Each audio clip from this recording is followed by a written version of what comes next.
Oke guys, welcome back to Crypto Indonesia bersama gue Toshi, di mana kita akan membahas segala sesuatu yang berhubungan dengan cryptocurrencies dan blockchain.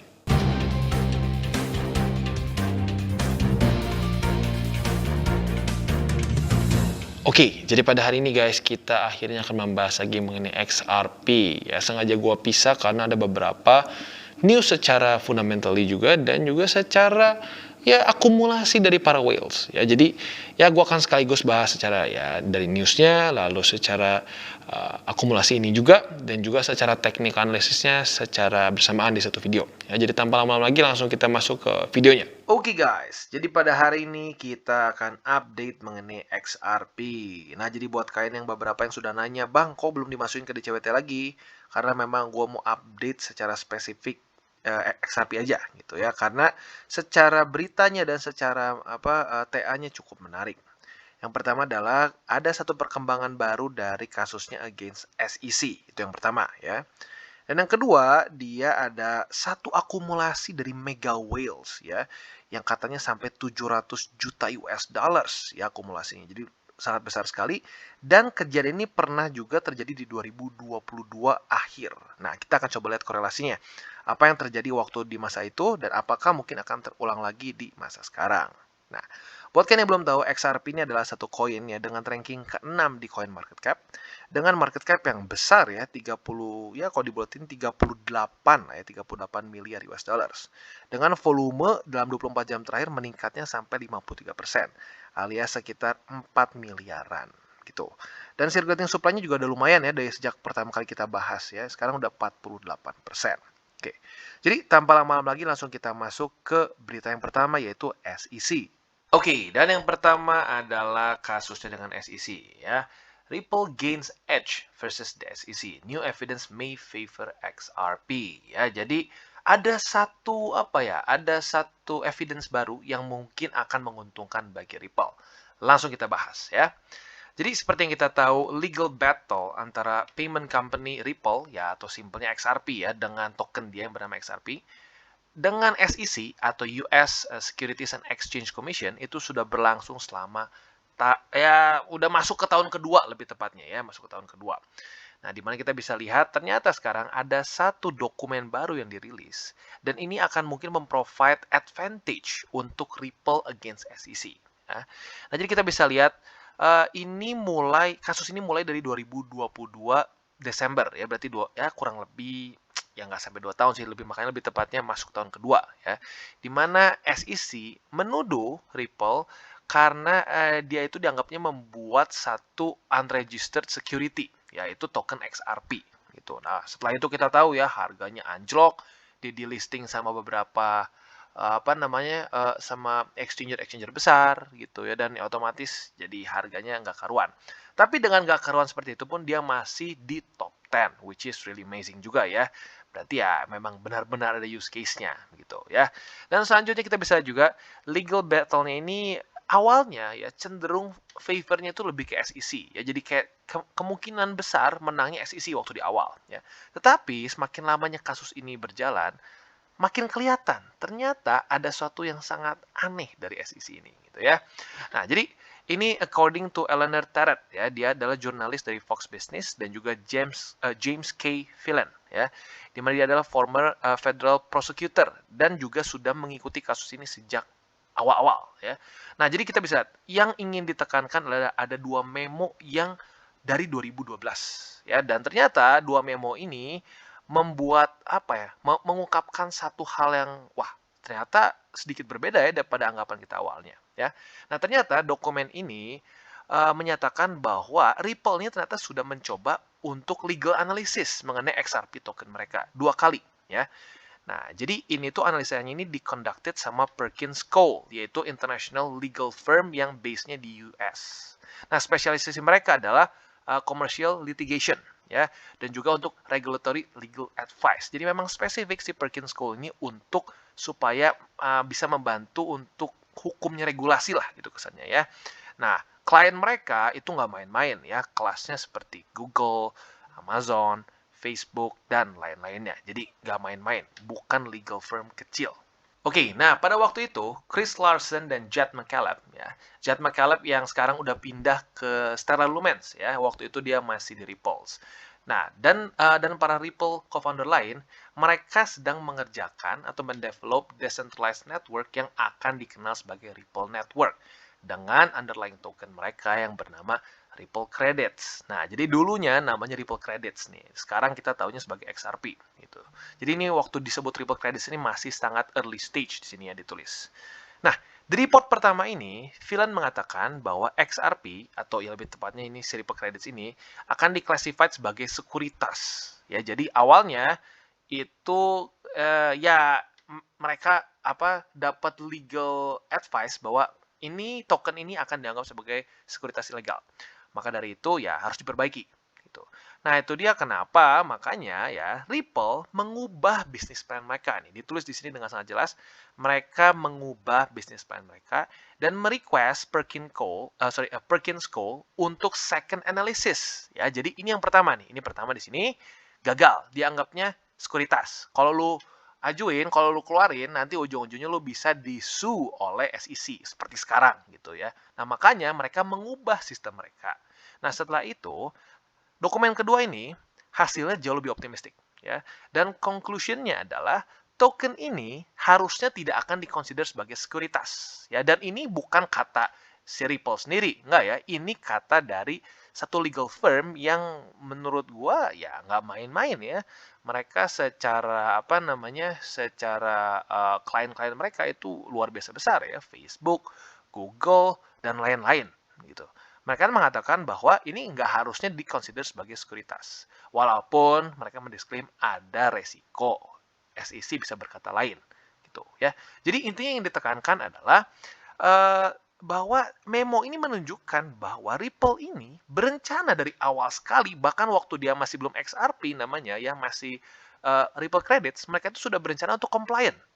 Gitu. Jadi mereka ini bukan dari awal ingin membangkang SEC. Enggak ya, mereka langsung cari dulu satu legal firm yang spesifiknya atau spesialisasinya adalah di sini ya, di regulatory legal advice, spesifik untuk regulasi.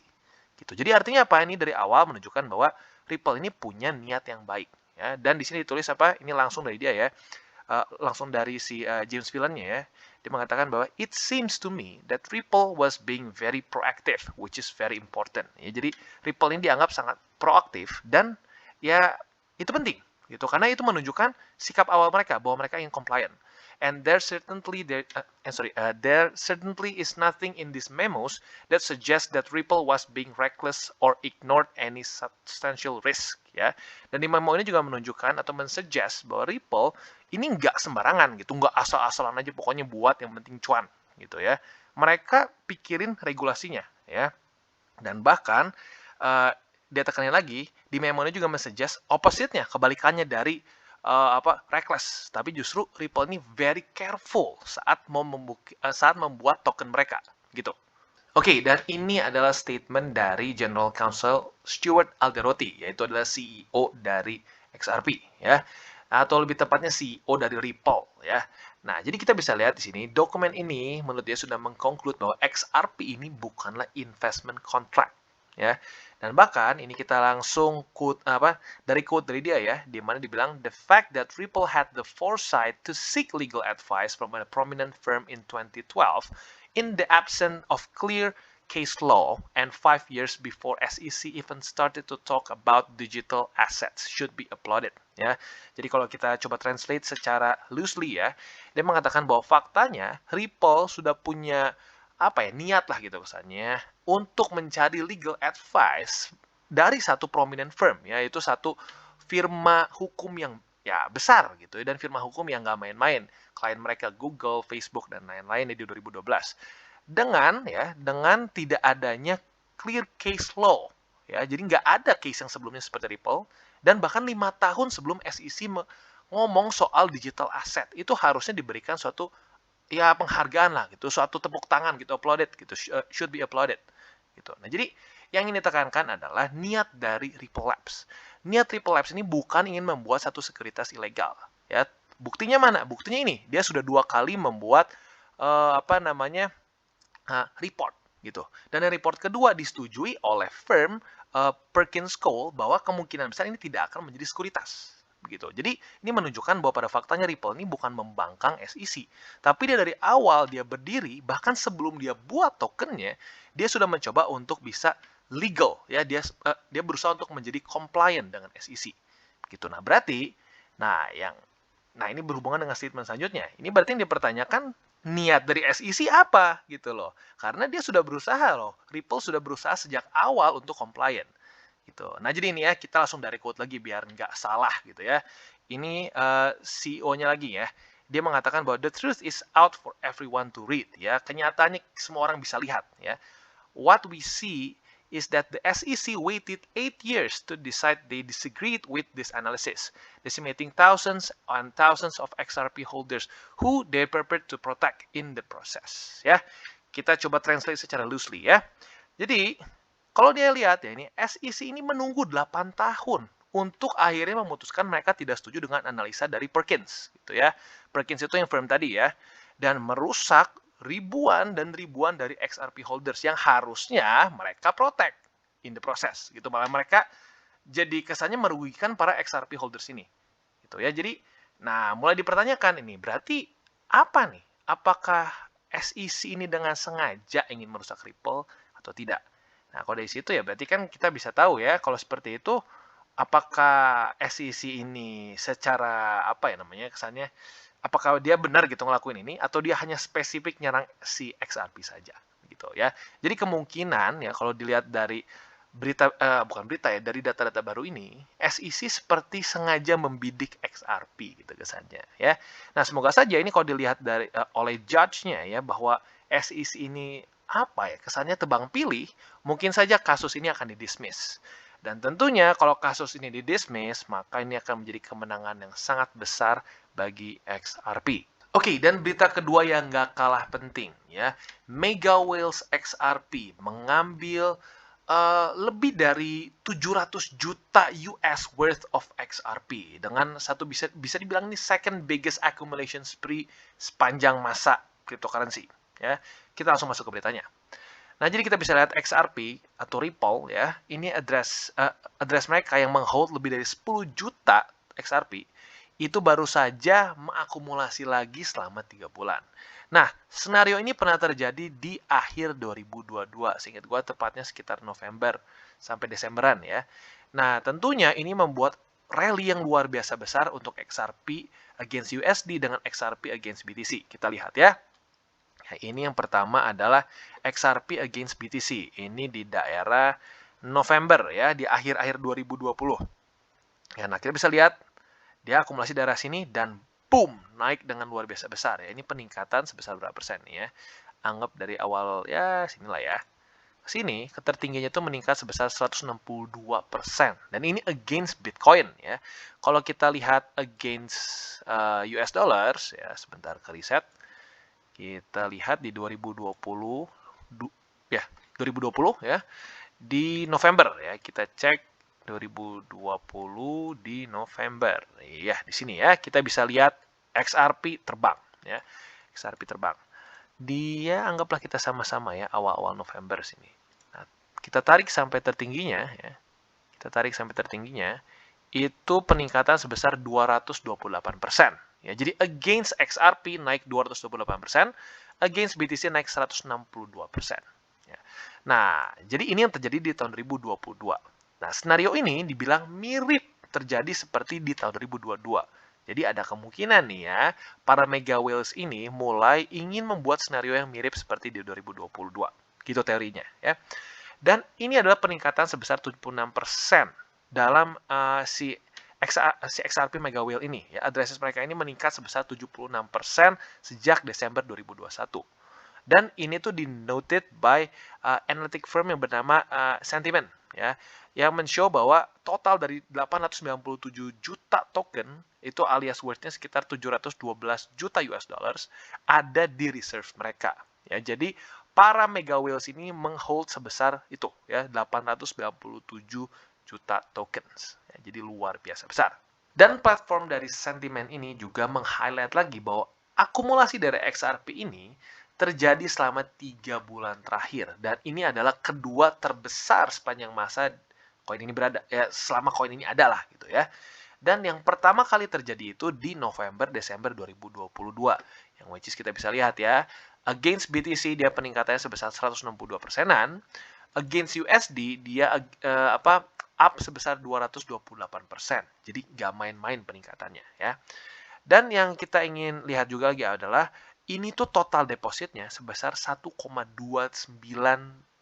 miliar XRP yang masuk ke dalam address mereka. Dan yang unik juga, yang interesting juga adalah spike si XRP supply ini ke dalam si address whale ini juga bersamaan dengan price bounce against BTC gitu. Jadi ya ini teori gue ya, teori gue, jangan-jangan ada banyak yang mulai memindahkan dari BTC ini ke ya XRP gitu, karena coincide dengan ya harga BTC yang gak ya bounce against BTC lah gitu kesannya ya. Nah, dan yang unik juga apa? Si XRP against BTC ini exchange rate-nya surge yang meningkat sebesar 150% sampai setinggi 3.502 Satoshi between 1 November 2020 sampai 24 November 2020 gitu. Nah, jadi sekarang sedikit mirip-mirip ya dalam kondisi BTC sedikit ngedrop juga. Jadi jangan-jangan ya di waktu bersamaan ini terjadi juga seperti dulu di 2022. Mungkin ada beberapa yang mulai memindahkan BTC mereka ke XRP begitu. Nah, itu yang menyebabkan bisa ya ngepump dalam waktu dekat gitu. Jadi gini, jangan sampai FOMO ya guys, jangan sampai FOMO. Tapi ya kita harus lihat juga ada kemungkinan bisa terjadi pengulangan seperti ini gitu ya. Nah, jadi untuk detailnya TA-nya tentunya kita akan bahas di belakang. Sekarang kita akan lanjut lagi ke newsnya ya. Dan ini mungkin yang terakhir nih ya. Dan yang penting adalah setelah dia rebound ya, kalau kurang lebih di awal-awal Februari ya, itu dia sebesar 65%. Sampai tertingginya itu di 0,91. Kita coba cek ya. Tertingginya itu di sini ya. Dia sempat tertingginya di 0,91 ya daerah sini ya. Nah, tetapi setelah itu tentunya dia ada koreksi lagi. Dan basically dia nge-drop sampai ya kayak 0,75-an ya, dan dia bertahan di atas MA50 di sini ya. Jadi kurang lebih seperti itu untuk beritanya. Oke, dan kita masuk ke daerah chartingnya. Ini mungkin apa yang ditunggu-tunggu karena banyak orang yang pengen pengen ambil posisi gitu kesannya. Oke nggak Bang ambil posisi di sini ya. Nah, ini ada satu hal yang harus kita sangat-sangat pertimbangkan sebelum kita akumulasi di daerah sini ya. Kita balik lagi ke chart yang sebelumnya di November 2022. Di November 2020 ya di daerah sini. Nah, ini dikatakan bahwa para whales ini akumulasi di daerah November ya, Novemberan sampai Desember. Nah, tapi kalau kita lihat ya, kalau dia di Desember ya, kalau kita beli di Desember ya itu ruginya besar banget ya. Kalau kita anggap kita kurang beruntung banget kita beli di pucuk sini ya. Berarti kalau drop ke bawah sini itu minusnya sampai 72% ya, which is big. Nah, tinggal kita yang bikin satu dilemanya adalah apakah kalau kita akumulasi di daerah sini ya, kita akumulasi di daerah sini, itu apakah sama seperti kita akumulasi di daerah sini atau tidak? Nah, itu yang serem ya. Nah, tapi yang pertama kita bahas dulu buat orang-orang yang mungkin sudah akumulasi XRP di harga rendah. Itu ya mungkin di daerah sini, mungkin lebih rendah lagi. Nah, gimana nih game plan-nya untuk dalam beberapa hari ke depan ya. Nah, target kita bisa di MA200 daily ya. Nah, itu salah satu perbedaan lagi yang cukup nyata dibandingkan dengan 2020. Di 2020 kita bisa lihat MA200 ini adalah support. Tetapi untuk sekarang MA200 ini adalah resisten. Nah, maka dari itu, buat kalian yang sudah punya posisi di bawah sini ya, bisa pertimbangkan untuk take profits atau jangan semua ya, bisa aja 20%, 30% tergantung ke lu masing-masing di MA200. Ya ada di daerah 96 sen. Tapi ya kalau gua sarannya jangan pas 96. Ya lu kasih 95 lah atau 94 supaya ada jarak sedikit sehingga kalau sampai nggak kena banget tetap kena take profits. Seberapa besar? Tergantung confidence lu terhadap ya ini XRP in general. Itu apakah menurut lu bagus nggak fundamentalnya? Kalau lu suka dengan fundamental XRP, ya lu boleh pertahankan lebih besar. Misalnya lu cuma take profit 5%, 10%, ya itu buat orang yang mungkin lebih percaya terhadap project ini. Tapi kalau lu ngerasa kayak, waduh bang, secara resikonya apalagi dengan BTC seperti ini, bisa ngedrop lagi. Ya lu bisa ambil lebih gede. 50 mungkin, 60, tergantung ke lu masing-masing. Gitu. Nah itu untuk orang yang sudah akumulasi di sini. Nah, buat orang yang belum akumulasi XRP alias masih nol dan berencana untuk akumulasi di sini, berharap akan ngepam lagi, ya, itu resiko lu udah pasti lebih besar, jauh lebih besar dibandingkan orang-orang yang beli di sini, ya. Nah, belinya di mana? Belinya bisa dipertimbangkan di MA20 dan 50 di daily untuk sekarang, ya. Paling dekat di 20. Gitu. Tetapi sekali lagi gue ingetin bahwa resikonya masih lumayan besar.